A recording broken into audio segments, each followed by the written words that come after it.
Kini, cabang Wangsa Mataram bertambah. Kasunanan Surakarta, Kesultanan Yogyakarta, Mangkunegara, dan Paku Alam. Hamengkubuwono III mulai memerintah untuk kali kedua. Namun pemerintahannya sangat singkat, hanya 2 tahun. Pada tahun 1814, Hamengkubuwono III mangkat. Dan naik tahtalah anak dari permaisurinya yang masih berumur 10 tahun, yakni Gusti Raden Mas Ibnu Jarot, yang kemudian bergelar Hamengkubuwono IV. Karena masih muda, maka kepemimpinan sementara Kesultanan Yogyakarta dipegang Paku Alam I sebagai walinya. Pada tahun 1820, Paku Alam I meletakkan jabatan sebagai wali dan Hamengkubuwono yang sudah berusia 16 tahun memimpin Kesultanan Yogyakarta secara mandiri. Namun hanya berselang 2 tahun, 6 Desember 1822 ia meninggal dunia mendadak saat sedang bertamasya.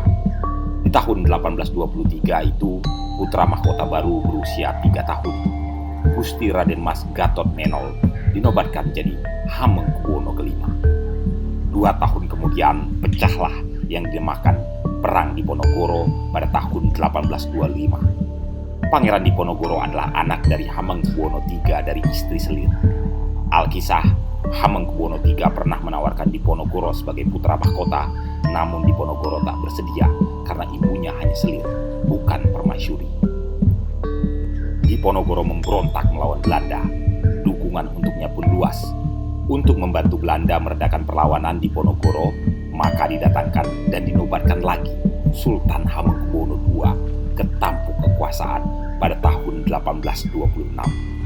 Dalilnya untuk meredam Diponegoro yang tak lain merupakan cucunya.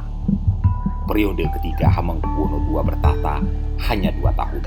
Tahun 1828, Sultan yang sudah berumur 78 tahun itu mangkat. Sementara perang Diponegoro baru bisa dipadamkan Belanda pada tahun 1830. Hamengkubuwono V yang masih berumur 8 tahun kembali melanjutkan. Hamengkubuwono V selama memerintah menjalankan taktik perang pasif pada Belanda dan kerap bekerja sama saling menguntungkan. Cara ini tak masuk akal bagi Gusti Raden Mas Mustoyo, adik dari Hamengkubuwono V. Di Keraton Yogyakarta, dukungan dan kekuatan untuk Gusti Raden Mas Mustoyo makin menguat, apalagi dia memperistri putri Kesultanan Brunei. Tahun 1855, Sultan dibunuh. Kanjeng Mas Herawati, istri kelimanya, tak tahu pasti apa penyebabnya. 13 hari setelah pembunuhan itu, permaisuri Sultan Ratu Sekar Kedaton melahirkan seorang pangeran bernama Timur Muhammad. Pengganti dari Hamengkubuwono V adalah adiknya, yakni Gusti Raden Mas Mustoyo yang kini bergelar Hamengkubuwono VI. Ia naik tahta pada tahun 1855. Di kemudian hari, Pangeran Timur Muhammad dan Ratu Kedaton diasingkan ke Manado karena pembangkangan menuntut tahta. Hamengkubuwono VI berkuasa sampai tahun 1877. Sekarang kita kembali ke Kasunanan Surakarta. Suksesi di Keraton Surakarta relatif lancar. Pakubuwono IV berkuasa mulai tahun 1788. Saat itu Hamengkubuwono I masih berkuasa dan juga Mangkunegara I. Pakubuwono IV yang paling muda di antara ketiga raja itu. Sempat pula ada kesepakatan yang difasilitasi Belanda agar ketiganya tak saling serang dan setara. Pakubuwono IV, tapi anti Belanda juga. Ingat tadi sempat dibeberkan surat menyurat dengan Hamengkubuwono II. Meski ia juga dihukum, tapi Pakubuwono IV tak jera.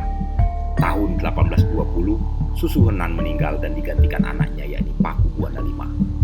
Pakubuwono V memerintah hanya 3 tahun sampai 1823. Pakubuwono V digantikan anaknya, yakni Pakubuwono VI. 2 tahun setelah Pakubuwono VI berkuasa, pecahlah perang Diponegoro. Susuhunan memihak Diponegoro, tapi tidak secara terang-terangan. Pakubuwono VI berpura-pura membantu Belanda, tapi sesungguhnya berada di pihak Diponegoro. Saat perang Diponegoro berakhir, Belanda mencari bukti keterlibatan Susuhunan dan kemudian menangkap, menurunkannya dari tahta dan membuangnya ke Ambon pada tahun 1830. Pengganti Pakubuwana VI adalah Raden Mas Malikis Solikin yang merupakan paman Pakubuwana VI atau saudara dari Pakubuwana V.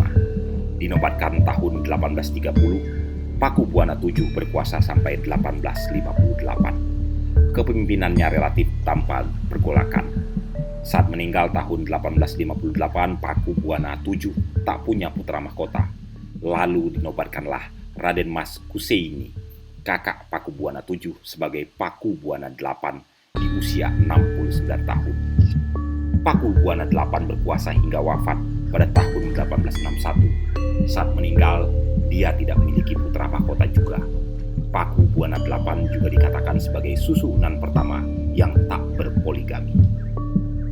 Lalu yang menjadi Pakubuwana ke-9 adalah putra dari Pakubuwana VI. Ingat, sebelumnya Pakubuwana VI dilengsarkan paksa oleh Belanda dan dibuang ke Ambon. Pakubuwana IX masih dalam kandungan saat ayahnya dibuang ke Ambon. Pakubuwana IX berkuasa selama 32 tahun sampai 1893. Banyak capaian, utamanya di sastra dan pembangunan keraton. Sebelum habis abad ke-19, kita bergerak dulu ke Mangkunegaraan. Mangkunegara I alias Pangeran Sambernyawa meninggal pada tahun 1796. Mangkunegara I digantikan oleh cucunya, yakni putra dari Pangeran Arya Prabu Mijaya dengan perkawinannya sang pangeran dengan Ratu Alid yang tak lain adalah anak Pakubuwana III. Hubungan antara Mangkunegaraan dengan Kesunanan Surakarta di awal tampaknya lebih didekatkan pada perkawinan. Mangkunegara II berkuasa cukup lama, sejak tahun 1795 sampai 1835 atau 40 tahun.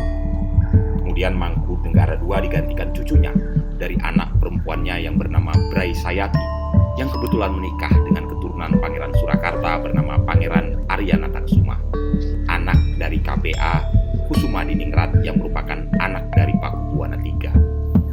Mangkunegara III berkuasa 18 tahun, lalu kemudian saat meninggal digantikan sepupunya yang juga menantunya yang kini bergelar Mangkunegara IV. Mangkunegara IV lalu dilanjutkan oleh dua anaknya berturut-turut, yakni Mangkunegara V dan Mangkunegara VI. Tahun 1916 Mangkunegara VII naik tahta sampai tahun 1944. Pada masa perang kemerdekaan dan revolusi, 4 raja cabang Wangsa Mataram ialah Pakubuwana ke-11, Hamengkubuwono ke-9, Paku Alam 8, dan Mangkunegara 8. Keempat raja ini mendukung, mengakui, dan mengikrarkan sebagai bagian dari Indonesia yang saat itu dipimpin oleh Soekarno-Hatta. Pemerintahan Soekarno-Hatta lalu memberikan atribusi daerah istimewa sebagai wilayah administrasi otonom pada 4 kerajaan ini. Namun kelangsungan Kasunanan Surakarta dan Kadipatian Mangkunegara tak selancar keluarga mereka di Kasultanan Yogyakarta. Tahun 1946 di Surakarta terjadi chaos. Gerakan rakyat sosialis yang dipimpin Tan Malaka melucuti kekuasaan 2 kerajaan ini. Sejumlah pangeran dan pembesar kerajaan diculik dan dibunuh. Tanah kekuasaan Kasunanan Surakarta dan Kadipatian Mangkunegara direbut dengan semangat land reform atau tanah untuk rakyat. Konflik ini membuat pemerintahan Soekarno mengambil alih kekuasaan administratif itu. Sejak saat itu, wewenang otoritas kerajaan tak pernah dikembalikan. Berbeda dengan wilayah Kesultanan Yogyakarta dan Paku Alaman yang masih mendapatkan keistimewaan. Misalnya, 2 raja Kesultanan Yogyakarta dan Paku Alam otomatis menjadi gubernur dan wakil gubernur. Kini, fungsi Kasunanan Surakarta dan Mangkunegara hanya sebagai penjaga nilai budaya dan sejarah. Pakubuwana ke-11 digantikan anaknya Pakubuwana XII tahun 1945 sampai 2004. Tahun 2004 Pakubuwana XII digantikan anaknya Pakubuwana XIII. Sempat terjadi perebutan suksesi dari peralihan Pakubuwana XII ke XIII. Pangeran Tejowulan sempat menasbihkan diri sebagai penerus. Namun belakangan kedua kubu sepakat berdamai. Mangkunegara 8 digantikan anaknya Mangkunegara ke-9 pada tahun 1987. Mangkunegara IX sempat menikah dengan Sukmawati Soekarno Putri pada tahun 1974 saat masih berstatus pangeran. Namun tahun 1984 keduanya bercerai. Dari pernikahan ini lahirlah BPH Pandra Karna dan Suniwati. Mangkunegara IX menikah lagi dengan Priska Mariana dan lahirlah Pangeran Cakra Hutomo. Mangkunegara wafat tahun 2021 ini. Sampai video ini dibuat, belum ditentukan siapa penggantinya. Calon kuatnya adalah Paundra Karna dan Cakra Hutomo. Sementara Hamengkubuwono IX yang sempat menjadi wakil presiden. Sang Sultan lalu meninggal tahun 1988 dan digantikan putranya Hamengkubuwono X hingga kini.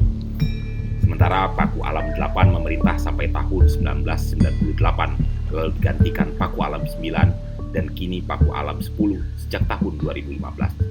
Sultan Hamengkubuwono dan Paku Alam adalah gubernur dan wakil gubernur daerah istimewa Yogyakarta saat ini.